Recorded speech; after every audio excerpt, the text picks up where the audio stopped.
목이 안 좋고 목소리가 안 좋았는데 지금 계속해서 한 8개월 된 것 같습니다. 7개월 이렇게 목이 좋지 않습니다. 뭐 지금도 가끔 목은 괜찮으세요? 그러면 많이 괜찮지는 않지만 어느 정도 괜찮기 때문에 괜찮습니다 라고 말은 하고 있지만 조금만 심하게 쓰면 목소리가 금방금방 안 좋아집니다. 이게 참 저를 괴롭게 합니다. 언제 나을까? 이 괴로움이 언제서 나에게서 떠나갈까? 뭐 좋은 약도 먹고 이거 좋다 저거 좋다 뭐 먹는 것만 먹어도 밥을 안 먹을 정도로 이렇게 많이 먹고 있는데 쉽게 낫지 않는 것 같습니다. 근데 우리의 인생에 살다 보면 그런 일들이 많이 있는 것 같습니다. 우리의 속을 썩이는 것, 우리를 힘들게 하는 것, 우리를 어렵게 하는 것들이 있습니다.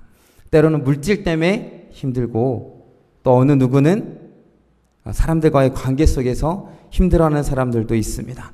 또한 자녀의 문제 때문에 또한 본인의 문제 때문에 여러 가지 문제로 우리 속을 썩이는 것, 힘들게 하는 것들이 있습니다. 그럼 그 문제들을 어떻게 해결해야 하는가?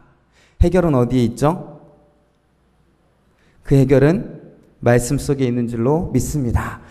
세상에 다른 많은 해결책이 있지만 가장 근본적인 해결은 말씀 속에 있고 하나님의 말씀 안에 있음을 우리는 기억해야 될 것입니다. 오늘 말씀을 통해서 우리가 함께 살펴보기를 원합니다. 김영기 목사님이 사사기 3장 11절까지 설교를 하시고 다른 교회로 가셨습니다. 이게 끊어지면 안 될 것 같아서 제가 사사기 3장 12절부터 계속 이제 이어나가서 설교를 하려고 합니다.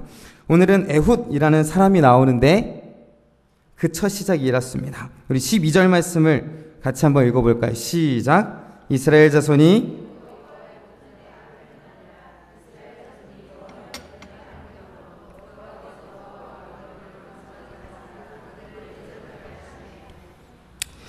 여기 봅시다. 이스라엘 자손이 무엇을 행하였다고요? 악을 행하였다 라고 말하고 있습니다.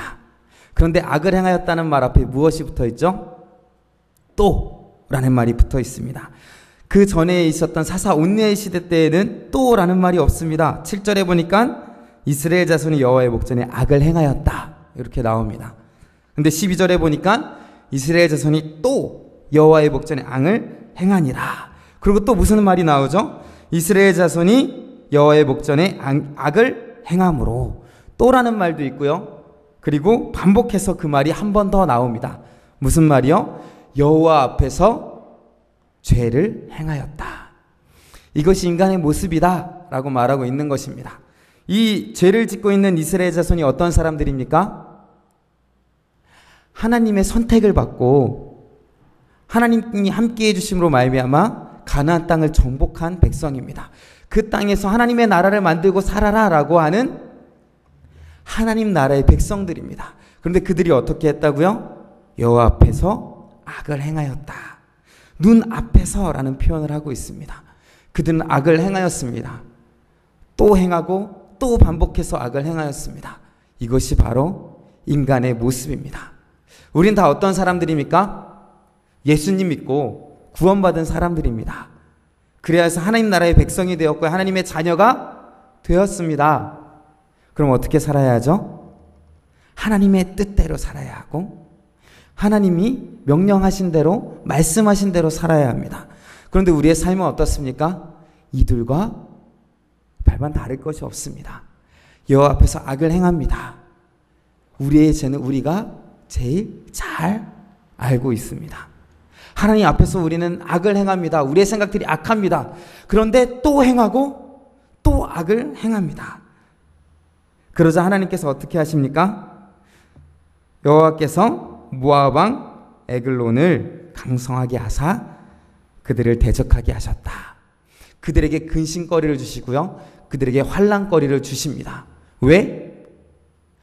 하나님을 기억하고 돌아오라고. 하나님 말씀대로 살라고. 그들에게 힘들고 어려움을 주시는 데에 그 이유는 그들을 돌아오게 하기 위함입니다. 그래서 한 가지 방법을 선택하시는데 이번에는 모압 왕 에글론을 강성하게 하였습니다. 원래 그렇게 강한 왕이 아니었지만 하나님께서 강성하게 하셨습니다. 그래서 그 에글론 왕만 쳐들어온 게 아니라 13절에 보니까 암몬과 아말렉 자손들을 연합해서 자신의 혼자 온 것이 아니라 그 주변국들을 복속시키고 그들의 군대까지도 동원하여서 수많은 사람들을 이끌고 모아가지고 와서 이스라엘을 쳤습니다. 이스라엘을 힘들게 하였습니다. 이게 다 누구 때문입니까? 하나님 때문이고 그 근원은 우리 때문입니다. 우리의 죄 때문에 하나님께서 에글론 왕을 일으키셨고 많은 군대로 이스라엘 백성을 치신 것입니다. 그런데 어디를 쳤습니까? 종려나무 성읍을 점령했다라고 말하고 있습니다. 이 종려나무 성읍은 여리고 주변을 뜻합니다. 여리고 성 자체를 가리킬 때도 있고요. 그 주변에 있는 성을 가리킬 때도 있습니다. 우리가 잘 알고 있습니다. 여리고 성은 어떤 성입니까? 가나안 땅에 들어갈 때에 몇 번째로 점령한 성이죠? 첫 번째. 날씨가 추워서 그런지 입도 다 얼어버리신 것 같습니다. 네, 여리고 성이 첫 번째로 점령했던 성입니다. 첫 번째로 점령했던 그 성을 이제 잃어버렸습니다. 그리고 그들의 고난이 시작되었습니다. 14절에 보니까 이제 침략을 받아서 어떻게 했다 그랬죠? 우리 14절 말씀을 한번 같이 읽어보겠습니다. 시작. 이에 결국 그들을 섬겼습니다. 근데 몇 년 동안 섬겼다고 나와 있죠? 네, 이제 입이 좀 열리셨네요. 네, 18년 동안 섬겼다라고 말씀하고 계십니다. 왜 그들은 18년 동안 에글론 왕을 섬겼을까요? 왜 18년 동안이나 이들의 압제 가운데 있었을까요? 말할 수 있을 것입니다. 그들이 이스라엘 백성보다 강했기 때문에 18년 동안 섬겼다 말할 수 있을 것입니다. 때로는 예전에 온니엘처럼 그렇게 힘 있는 사람이 이끌 지도자가 나타나지 않아서 18년 동안 섬겼다라고 말할 수도 있을 것입니다. 때로는 그 환경이 그렇게 만들었다 말할 수도 있고요. 또한 모든 백성에게 대적할 만한 능력이 없었다라고도 말할 수 있을 것입니다. 너무나 강하잖아요. 작은 이스라엘 나라인데 세계의 연합군들이 쳐들어왔으니까, 그리고 너무나 강력한 힘을 가지고 있으니까 여러 가지로 말할 수 있을 것입니다. 그런데 성경은 15절에 그들이 구원받기 시작한 그때를 말해줍니다. 무엇이죠? 15절 말씀 한번 읽어보겠습니다. 이스라엘 자손이 여호와께 부르짖음에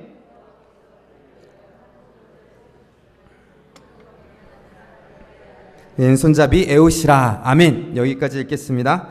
이스라엘 자손이 무엇을 했다라고 말합니까? 부르짖었다라고 말하고 있습니다. 부르짖었다라고. 그렇다면 18년 동안 그들은 부르짖기 전에 무엇을 했을 것 같습니까? 성경에는 나와 있지 않습니다. 근데 18년 동안 이들에게 압제당했던 이유를 말해보라 한다면 여러 가지로 말할 수 있었을 것입니다. 그런데 그들이 구원받을 수 있는 이유를 말해보라라고 하면 한 가지, 그들이 부르짖었기 때문입니다. 그들이 부르짖었을 때에 하나님은 구원자를 보내주셨습니다. 그들이 기도했을 때 하나님께서는 응답하시고 움직이셨습니다. 18년 동안 그들은 그렇게 부르짖지 않았습니다. 제가 한 6, 7개월 정도 계속 목이 아팠다라고 말씀드렸습니다. 처음에는 가벼운 감기겠지 했는데 오래 갔습니다. 그러다가 주변에 재개발을 하니까 먼지가 많아서 그렇겠지, 약을 먹다 보면 낫겠지 해도 목이 계속 낫지 않았습니다. 이제 뭐 주변에서 이게 좋다 뭐 끓여 주기도 하시고, 약을 또 장인어른이 지어 주시기도 하시고, 또 이것저것 좋다라고 하는 거 부모님이 주셔서 이렇게 먹고 있으면서 이거 먹으면 좀 있으면 낫겠지, 조금 있으면 괜찮아지겠지, 오늘은 목을 좀 무리해서 그렇겠지 하고 지내다가 벌써 7개월이 되었습니다. 그런데 지난주에 문득 한 가지 생각이 들었습니다. 내가 먹으면 낫겠지, 시간이 지나면 괜찮겠지, 이제 나이 많으신 분들 앞에서는 죄송하지만 이제 35이 됐으니까 꺾일 때가 돼서 그런가 보다 라고, 나이가 좀 들어서 이제 몸이 망가지나 보다 라고 하겠지, 이런저런 생각을 하면서 괜찮아지겠지, 어쩔 수 없는 거겠지 라는 생각을 하다가 지난주에 내가 이것을 놓고 얼마나 하나님께 기도했는가 라고 문득 떠올렸습니다. 왜 그런 생각이 들었냐면 지난주 월요일에 이제 대학교 때 있던 동아리 찬양 연습을 갔습니다. 남성 중창 동아리에 들었었는데 거기는 좀 무서운 곳이라서 한번 들어가면 평생 빠져나올 수 없는 그런 게 있습니다. 뭐 1년마다 할 때도 있고 좀 걸러 넘겨서 발표회를 할 때도 있는데 발표회를 할 때면 다 오라고 이렇게 말합니다. 그래서 연말에 이제 발표를 준비하기 위해 지난주에 연습을 갔습니다. 목이 아파서 못 가다가 지난주는 안 가면은 정말 혼날 것 같더라고요. 그래서 갔습니다. 갔는데 찬양을 하는데 목이 아픈 목으로 찬양을 할 수 있을까요? 도 이상 안 올라가더라고요. 파트는 테너인데 테너가 도 이상 안 올라가면 노래를 거의 할 수 없는 상태인데 그런데 갑자기 연습을 하면서 눈물이 났습니다. 내가 왜 이렇게 됐을까? 내 목이 왜 이렇게 됐을까? 정말 낫고 싶다. 같이 찬양하고 싶다. 정말 같이 함께 화음으로 하나님께 찬양하고 싶다라는 열망이 뜨겁게 밀려왔습니다. 예전엔 되던 것인데 정말 하나님께 찬양하고 싶은데 그런 생각에 들자 내가 이걸 위해 얼마나 하나님께 기도하고 매달렸는가. 오늘 표현대로 얼마나 부르짖었는가. 내가 내 문제 앞에서 내가 얼마나 기도했는가. 때로는 환경을 탓하면서 이건 어쩔 수 없는 일이야. 시간이 지나면 해결해 주겠지. 내 환경이 안 좋지. 주변에 먼지가 많지. 재개발을 하지. 중국에서 안 좋은 공기들이 몰려오지. 그래서 내가 아픈 거야 라고. 분명 그런 원인도 있겠지만 깨달은 것은 내가 이것을 때문에 하나님께 그렇게 심각하게 부르짖지 않았구나 라는 생각을 하였습니다. 우리 인생에는 많은 문제들이 있습니다. 우리 주변에는 많은 문제들이 있습니다. 어쩔 수 없는 문제들도 있고요. 해결할 수 있는 문제들도 있지만 해결할 수 없는 그런 문제들도 있습니다. 물론 시간이 지나면 해결해 주는 문제도 있습니다. 하지만 하나님께서는 그 문제들을 통해 우리들에게 원하시는 것은 부르짖는 것입니다. 하나님을 기억하는 것입니다. 우리 앞에 문제가 있습니까? 어려움이 있습니까? 먼저 하나님을 기억하고 하나님을 바라보는 우리가 되기를 주님의 이름으로 소망합니다. 그들은 부르짖었습니다. 하나님께 부르짖었을 때 하나님이 주신 해결책은 무엇이었습니까? 오늘 말씀해 보니까 그들을 위하여 한 구원자를 세우셨다 라고 말하고 있습니다. 구원자가 무엇입니까? 나를 생명에서 구원해 줄 자입니다. 이 이스라엘을 압제해서 벗어나게 해줄 사람입니다. 그럼 그 사람의 모습은 어떠해야 될까요?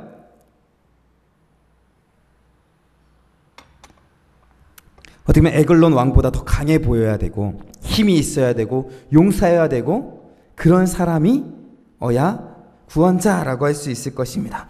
한 구원자를 주신 하나님께서 보내신 구원자에 대해서 한번 살펴보겠습니다. 그는 누굽니까? 곧 베냐민 사람 게라의 아들 왼손잡이 에훗이라 라고 말하고 있습니다. 우리나라 성경으로 이 왼손잡이라고 하는 말은 히브리어 말로 오른손을 못 쓰는 이런 뜻도 있고요. 왼손잡이라는 뜻도 있습니다. 정확하게 에훗에 대해 더 이상 자세하게 나와 있지 않기 때문에 이 사람이 정말 오른손을 못 쓰는 장애를 가지고 있어서 왼손만 쓰는 사람이었는지 아니면 양손잡이였는지 정확하게 알 수는 없습니다. 또한 여기 베냐민 사람이라고 나와 있는데 베냐민 이름의 뜻이 무엇이냐면 오른손의 아들이란 뜻입니다. 오른손의 아들 집안의 왼손잡이 이런 뜻입니다. 약간 뭔가 안 맞는 듯한 느낌이 있죠. 어떻게 보면 장애를 가지고 왼손만 쓰든 양쪽을 다 쓰든 그 손이 무엇을 했는가가 오늘 말씀에 중요합니다. 그 손이 무엇을 했습니까? 그 손이 무엇을 했냐면 이스라엘 자손이 그를 통하여 모압 왕 에글론에게 곡물을 바쳤다라고 말하고 있습니다. 그 손은 무슨 손이었냐면 자신의 백성들의 곡물을 모아서 에글론 왕에게 바치는 사람이었습니다. 그 곡물을 바치는 손은 어떤 손입니까? 어떻게 생각하면 부끄러운 손이고 수치스러운 손이고 어쩌면 그 누구도 하지 아니려 하려고 하였던 그런 손입니다. 능력 있고 멋있어 보이는 손이 아니라 어떻게 보면 가장 비천한 모습의 손입니다. 하나님께서는 그 손을 들어서 이스라엘을 구원해 주신 것입니다. 아무리 못난 모습도, 때로는 우리가 보기에 비천한 모습도 하나님께서 들어 쓰시면 정말 그 민족을 구원하고 그 가정을 살리고 그 교회를 살리고 또 하나님의 놀라운 일을 감당하는 손이 된다는 것을 우리는 말씀을 통해 알 수가 있습니다. 오늘 이 말씀은 우리가 때로는 읽어서 잘 알고 있습니다. 스토리를 간단하게 이야기하자면 이제 곡물을 바치는 그 에훗이 지혜를 짜냅니다. 어떻게 하죠?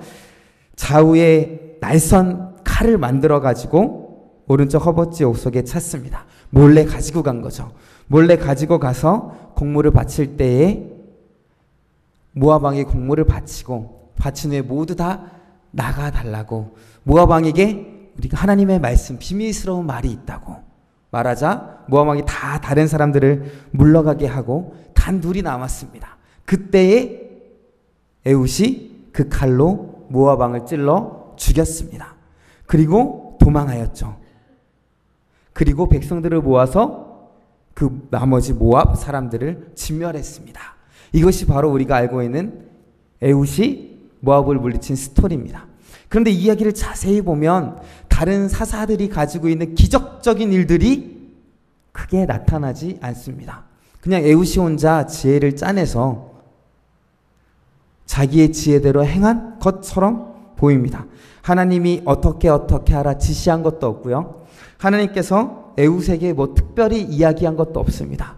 기드온처럼 횃불과 항아리 이런 것도 아니었고요. 삼손처럼 어마어마한 힘을 허락해 주신 것도 아니었습니다. 다른 사사들이 가지고 있는 그런 놀라운 그런 기적이나 이적이나 힘이나 능력이나 특별한 메시지나 이런 것 없이 그 모든 일들이 진행되어진 것 같습니다.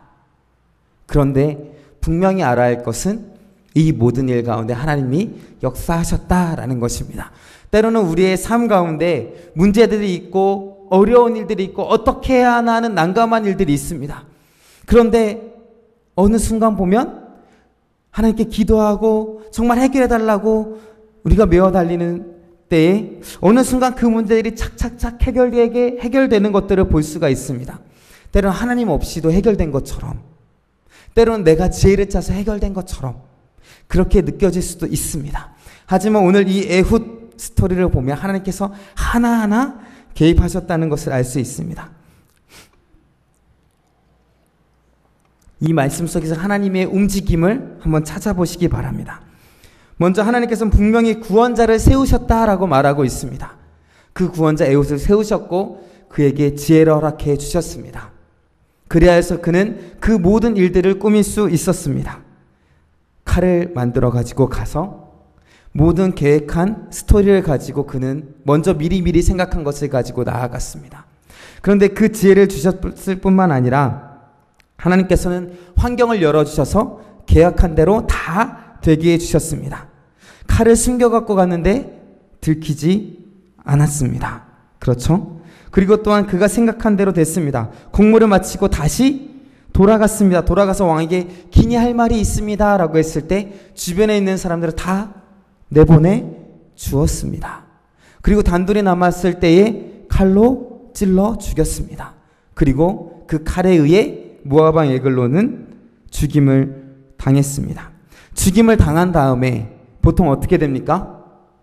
잡혀가겠죠. 그런데 잡혀가지 않고 유유히 도망쳐 나올 수 있었습니다. 그 모든 일들이 상황 하나하나들이 하나님께서 움직이셨다라는 것을 볼 수가 있습니다. 그 하나님의 계획된 가운데 에훗은 피하여서 이제 이스라엘 사람들을 온 백성들을 모읍니다. 그리하여서 싸웁니다. 그런데 몇 명을 죽이게 됩니까? 29절에 보니까 모압 사람 약 10,000명을 죽였다 라고 나오고 있습니다. 왕 하나가 죽어서 지휘체계가 무너졌지만 모압 군대는 그렇게 쉽게 무너질 군대가 아니었습니다. 우리 29절 말씀 다시 한번 같이 읽어볼까요? 시작. 그때에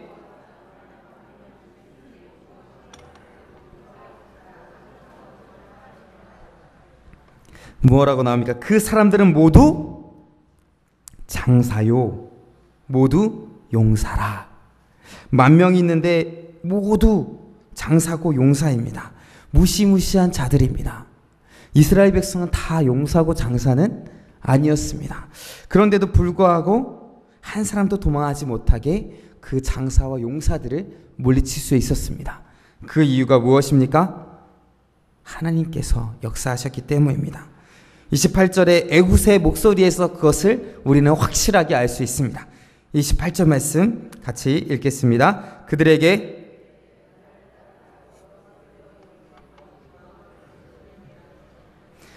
무리가 에훗을 따라 내려가 모압 맞은편 요단강 나루를 장악하여 한 사람도 건너가지 못하게 하였고. 아멘. 에훗이 뭐라고 말합니까? 나를 따르라. 여호와께서 너희의 원수들인 모압을 너희의 손에 넘겨주셨느니라.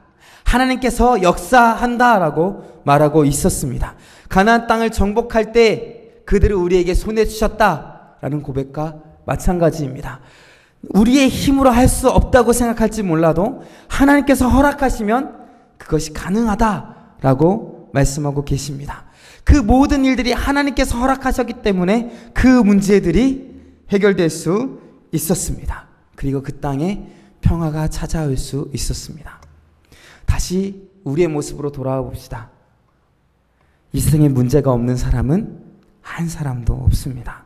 다 근심과 걱정이 있습니다. 다 내가 생각한 대로 안 되고 잘못된 것들 때문에 괴로워합니다.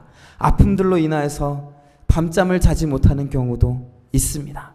그 모든 일들이 왜 일어납니까? 그 모든 일에는 하나님의 뜻이 있습니다. 오늘 이스라엘 백성처럼 우리가 여호와 앞에서 죄를 행하였기 때문에 그런 일들이 있을 수도 있습니다. 때로는 죄를 짓지 않았지만 하나님께서 더 깊은 신앙의 자리로와 더 좋은 곳으로 인도하기 위하여서 사망의 음침한 골짜기를 지나서 푸른 초장으로 인도해 주시기 위하여서 그 모든 일들이 우리 앞에 다가옵니다. 그때 우리의 할 일은 무엇입니까? 그저 시간이 해결해 주겠지. 이거 하면 해결되겠지. 내가 생각하는 요 문제가 해결되면 그 모든 것은 해결되겠지. 이런 생각들이 세상 사람들과 똑같이 우리에게 찾아옵니다. 때로는 그래서 기도하지 못하고 기도한 것을 잊어버리고 내가 이런 것 갖고 기도해야 되는가? 이건 알아서 되겠지라는 마음들이 우리 안에 찾아옵니다. 그러나 이 말씀을 통해 분명히 하나님께서 말씀해주고 계신 것은 부르짖으라라는 것입니다. 사사기 전체의 말씀을 보면 동일하게 반복되는 것이 있습니다. 죄를 짓고요, 부르짖고요, 하나님께서 구원자를 세우시고 해결해 주십니다. 그런데 그 모든 것 속의 핵심은 무엇이냐면 너희는 하나님을 기억하고 부르짖으라라는 것입니다. 우리 사람은 인간이기 때문에 무너질 수 있고 죄에 빠질 수 있습니다. 또한 온갖 환난 가운데 있을 수 있습니다. 제약이 가득한 세상 가운데 있기 때문에, 불의가 가득한 세상 가운데 있기 때문에 어려움을 당할 수 있습니다. 하지만 그 가운데서 우리가 할 수 있는 것이 있는데 하나님을 기억하고 기도하는 것입니다. 그것이 우리에게 하나님께서는 이 말씀을 통해 말씀하고 계시는 것입니다. 부르짖으라. 그리하면 내가 너희를 구원할 방법을 세우고 너희를 구원할 것이다. 세상이 보기에는 약해 보이고 세상이 보이기에는 불가능한 일이라도 내가 들어서 그것을 해결해 주실 것이다 라고 우리에게 말씀하고 계십니다. 그 하나님께 부르짖는 우리가 되기를 소망합니다. 어렵고 힘든 가운데 근심하지 마시고 걱정하지 마시고 두려워하지 마시고 기도함으로 말미암아 주님 안에서 평안을 얻는 우리 모두가 되기를 주님의 이름으로 소망합니다. 이생같이 기도하겠습니다. 우리 안에 있는 문제를 가지고 기도하기 원합니다. 우리 안에 있는 어려움을 가지고 기도하기 원합니다. 부르짖기를 원합니다. 하나님 아버지, 이것을 통해 우리의 죄악을 깨닫게 하여 주시고 또 하나님의 더욱더 큰 의미를 깨달을 수 있도록 도와주시고, 불평하거나 원망하거나 그냥 서 있거나 그냥 시간이 가기를 기다리는 것이 아니라 부르짖고 해결함 받는 우리가 되게 하여 주시옵소서. 이 시간같이 기도하겠습니다. 하나님 아버지 감사합니다. 하나님, 이 시간에도 나와 하나님 말씀을 들었습니다.